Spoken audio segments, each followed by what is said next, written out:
Welcome to It Takes Two. I'm Blair. I'm Chris. And today we'll be talking about Love After Lockup, Season 6, Episode 7. I need y'all to subscribe, like, share, comment, all the above. You ready, Blair? I'm ready. Walk us through it. Okay, so we're starting with Alexis and Julius. Yeah. Alexis is crying in the car. She comes back into the little coffee date that they have. Yeah. Julius tells her that he loves her. The other stuff doesn't matter, talking about other women. Mm-hmm. And he hasn't cheated, but he did see the other woman. Okay. He let her know that they're not a situation, that he's with Alexis, and he let the other woman know that that wasn't going to be going far.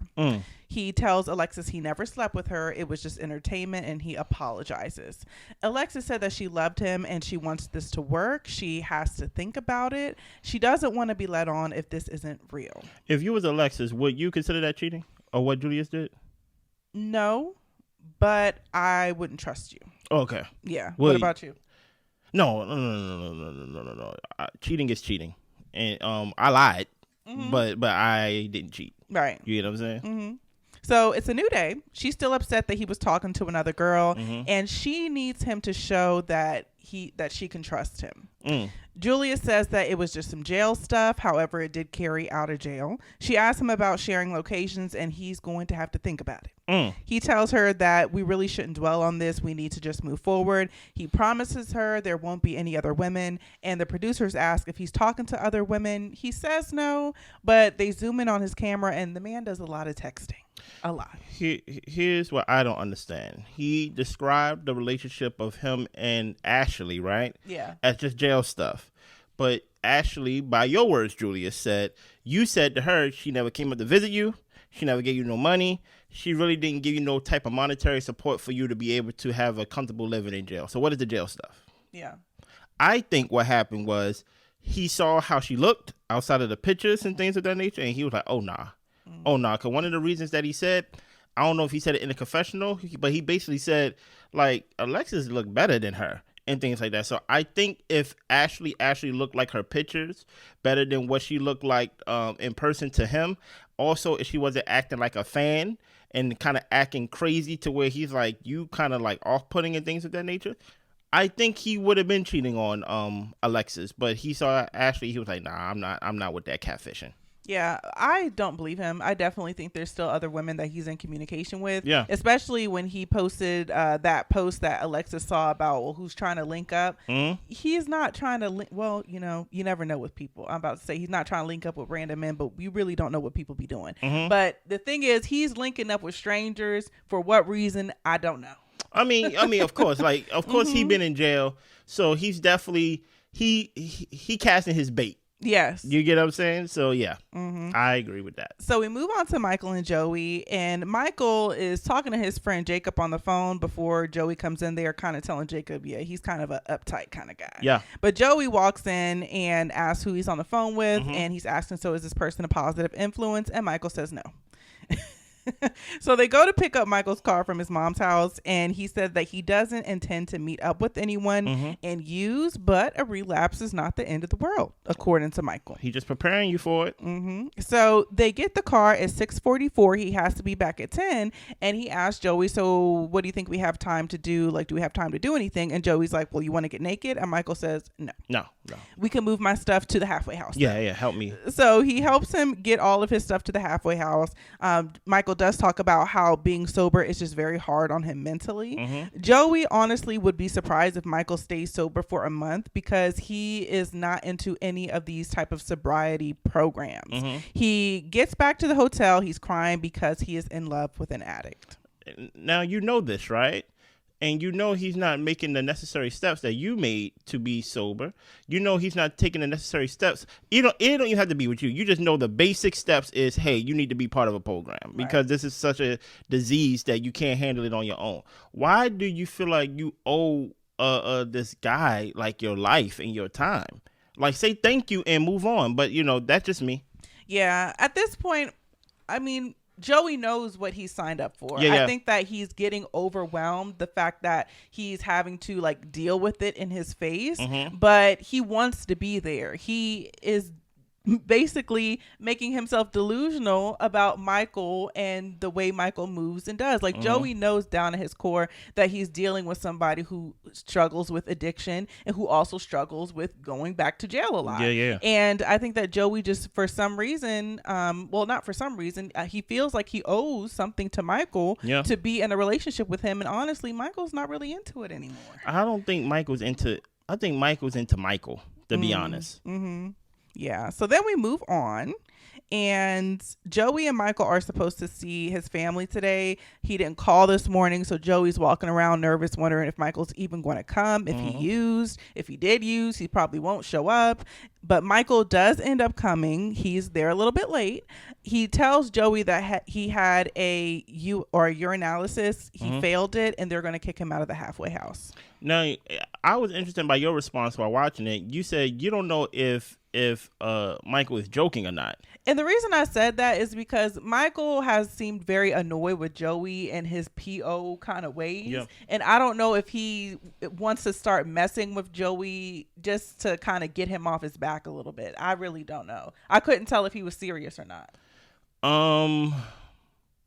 I see, the thing about it is I wasn't thinking that until you said something, because I'm like, it does kind of feel like Michael would be like, yeah, I failed my test, and then have Joey kind of acting all frantic and things like that, and they be like, I'm joking. Yeah. And that's why I go back to my whole analysis of, are y'all gay for real? And if y'all are gay, do y'all really like each other? Because Michael don't come off as if he really liked Joey in that way. Joey seemed a little bit more into it, but I think his attachment is due to his debt that he feels that he owes Michael, in the sense of like, hey, you helped me with my relapse, so I'm going to help you with yours. But the thing about it is, that's why I'm like, it just doesn't feel romantic to me. It feels more of like a PO. I'm dating my PO off. I'm dating my PO basically. And so that's why I'm like, I don't know. But if he did fail his test, like Michael been preparing us this whole episode, it's not the end of the world. Yeah. So we move on to Kiana and Damodrick. He tells Kiana that he's there for her. He talked to Joella about the kids. That's all it was. Yeah. They both say that they're good, but she still feels disrespected by the fact that he gave his children's mother a hug.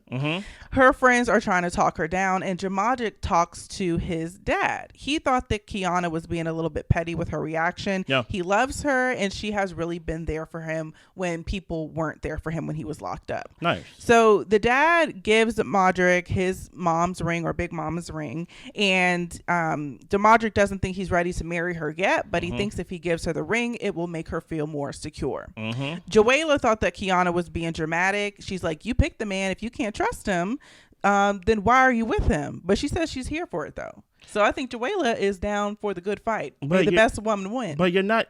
First of all, if it's the best woman, here's the thing about it, right? It's not a fight, because he cheated on you with me twice. So, like, if it's a fight, the referee would have called it already. You get what I'm saying? Number two, I have this man's children. Yes. So, like, what leg do you have to stand on against me? He cheated on you twice with me, and I have this man's children. And when I showed up, you thought I would just go to Uber my kids to where I just drop them off. But when I showed up and made myself a little brisket sandwich on the side, you took a walk down the street because you couldn't even stand to be in my presence. Yeah. So what? So I really don't understand what leg does she think she have against baby mom. You said it while we was watching. Why don't he just go be with his baby mom? His kid already there. You get what I'm saying? Like, I think he has 3 kids with her. I'm like, just be with your family. Yeah, like why are you doing this? Yeah, it's weird. It's just a weird situation. So they get back to Kiana's place, and she's still irritated, but she gives Damodrick the tour, and he tells her, look, I'm just co-parenting with Joella. They end up going to bed. 2 hours later, he steps out to make a call to Joella. He apologizes to her for what happened at the party, and he would like to set something up so that way he can see his other kid that wasn't at the party. Okay. So it's the next day. He tells Kiana that he should be able to be cordial with his children's mother. And Kiana felt that just the way he was moving was sneaky and shady, and they're not quite ready to be a happily blended family right now. So they make up. She goes to the bathroom to switch into some lingerie. While she's changing, he's texting Joella. You have no leg to stand on. I'm like, I think he likes the thrill of it, because I'm just kind of like, I don't even think it's a thrill. Like, what are we doing here? Maybe he just wants them both. I don't think he wants the one that he's with.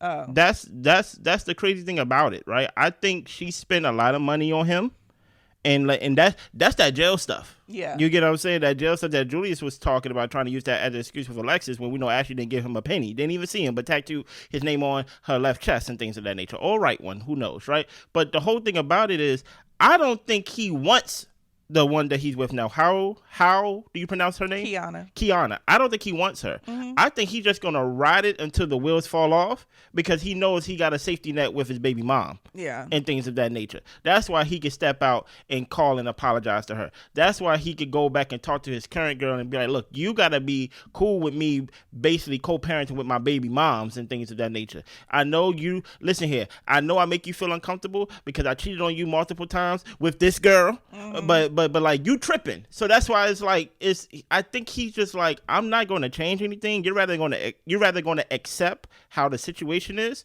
and I know it's doomed to fail, but I'm going to enjoy myself. You get what I'm saying? It's not even a throw thing. It's just like, all right, it's cool, because I know I got a place back home with my baby moms. My family know who she is. I got most of my kids, if not all my kids, with her. I got a safety net. Yeah. You know what I'm saying? So he can play around and do whatever he wants, because he figures she'll always be there. Exactly. Like it's just like she already understands. Baby mom's already understands that he's with a whole nother girl and things of that nature. And she knows that he's over here trying to play both, making phone calls without his current girl knowing. So she's not tripping. She knows who her baby daddy is. Very true. But in her mind, she's like, he always gonna be my father's, he always gonna be my children's father, you know? So that's why I'm like, really the loser in all of this is Kiana. Yeah. Really, in all of this. So we get to Courtney and Will. Yeah. And they enjoyed their time in the hotel room together. Seemed like Will got to use some things. Ew. And they are going to be getting married today at the hotel. Mm-hmm. So her mom will be there, but she is finding it a bit bizarre. Mom cried a lot for Courtney growing up, and she is ready to cry some happy tears for her daughter. Yeah. Courtney and her mom shop for a wedding dress. She really isn't feeling any of the wedding dresses. She doesn't want to get married in club attire, but she wants a wedding that's just more than this. Mm-hmm. The mom is asking if she's sure, you don't know this guy, like, you don't have to be married. And she wants to be married. She wants her mom there. So they end up finding a dress, and she plans to go through with the wedding. So once they get back to the hotel, her mom helps her get dressed, and she chose a dress that she probably wouldn't have normally picked. The sponsor is there and is actually going to be Will's man of honor. Or best man. Whatever works. He said, hey, I got slots open. Exactly. Hey, whatever works for you, buddy. So they're getting married in the wine cellar of the hotel. We see him say I do, and we're left on a cliffhanger to see what her response is. I think she's going to say I do, because she's trying to get to wherever he's living at to start her life. I don't know if she will. I don't think this will last. I think she's going to get as much as she can out of this thing and divorce that man. I don't know if it's a situation to where you should or shouldn't judge a book by its cover, but sometimes judging a book by its cover will protect you. And he just doesn't look safe to me. He doesn't look like he considers her. He looks like all of this is basically he's pushing it. Something that I said a couple episodes ago, it's almost like she's a piece of meat, basically like a piece of cattle or something like that he could just use as a real life doll that he could tie up and do whatever he want. Married, her hair not done, nails not done, family not around. He don't have to basically. And this whole thing that he said in the episode of basically like, I didn't have time to let family know that I was getting married today. You had this whole plan when you brought the ring and things of that nature to do this. Yeah. So I don't even understand this whole idea of, oh yeah, like, I'm sorry, I just didn't have time to basically plan for a family and stuff to be here. Yes, you did. For them to at least be at the proposal. So don't try to make it seem like that you ran out of time. He's come off as someone that will isolate you, and because he's done all these things for you, you have to do some things for him. And I don't know if she's really prepared for that. Like, that type of life, from one prison to like another one. Yeah. That's how I feel about their relationship. Yeah. Then we get to Brooke and JK. I feel like they were like the longest like part of this episode. Listen here. They were basically the main attraction. Yeah. Mommy said the line that I said last week. Yeah. Yeah. So Brooke storms out. You know, they're having the cookout for him today, and tells her mom not to bring the boys over, and because she saw that Alexis or Alex was still in his phone. Yeah, Apparently, Alex, yeah. he said it was like some type of social media. She was still on his social media. Mm-hmm. And the mom tells her, you need to go make peace. The boys are excited. We're about 5 minutes out from the house. Go back to the house. So she can't even go home, y'all. Mm-hmm. She said, look, man, me and so is beefing. Me and JK is beefing. Matter of fact, Cam said, don't bring the boys over. It's a toxic environment. I'm on my way home. And Mama said, don't come home. Because we on our way there. Yeah. And the boys are excited. So she had to turn around and go back to a house that wasn't even hers. This is crazy. It is crazy. Yeah. So Brooke pulls JK to talk, and they agree to make the best of the day. Mm-hmm. He does end up seeing the boys, and he says that he is prepared to be a father figure to them.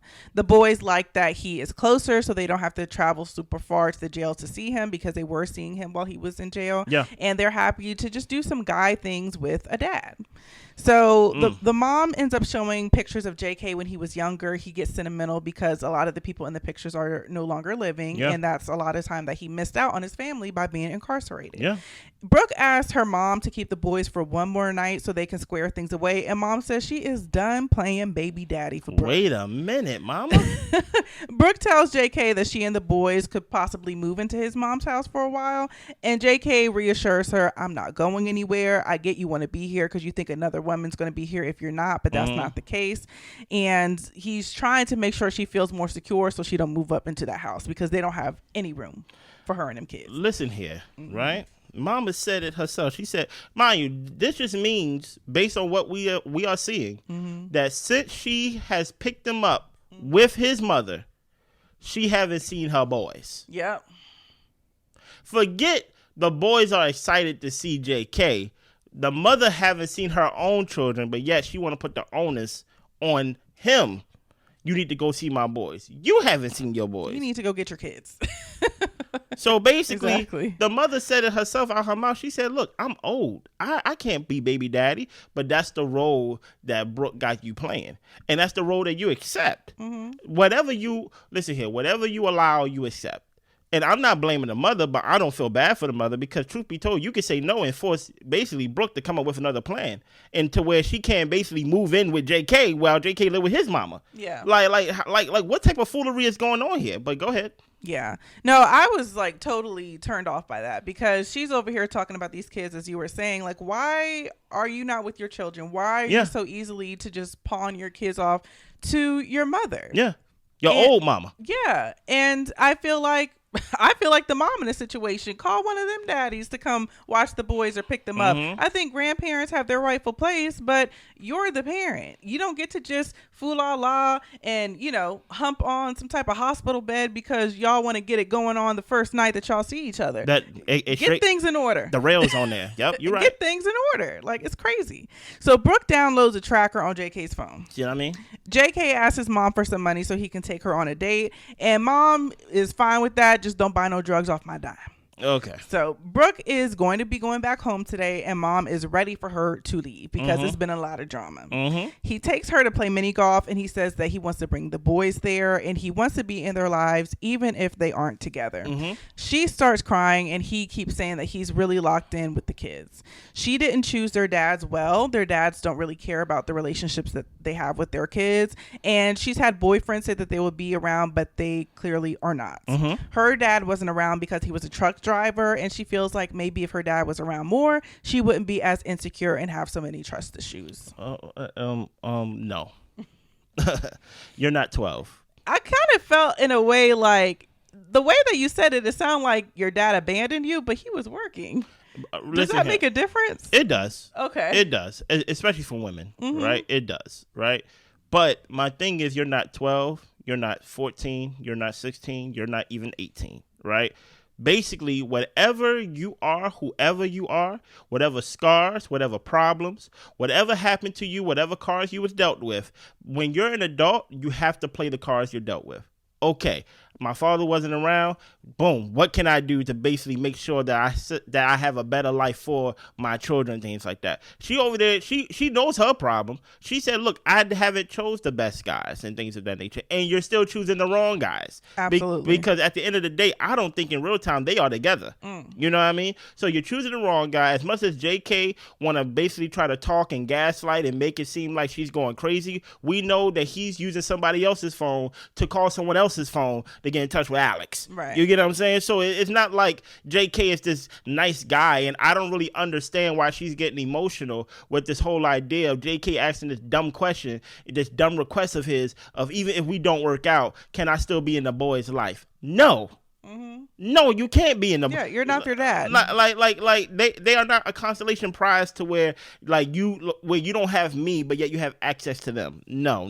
So I don't even understand why she felt emotional. I understand. Well, I understand why she felt what she felt. She felt what she felt because she's sick, right? But really, okay. No, she's sick in the membrane, right? Okay. But really, at the end of the day, it goes back to what I said in the past 2 episodes. Everybody want to redo in this whole baby daddy thing. Come play daddy to my children, even though these are not your kids, so it can basically cover and color over my mistake, and we can basically have this big happy family and things like that. There's nothing happy and there's nothing family about it.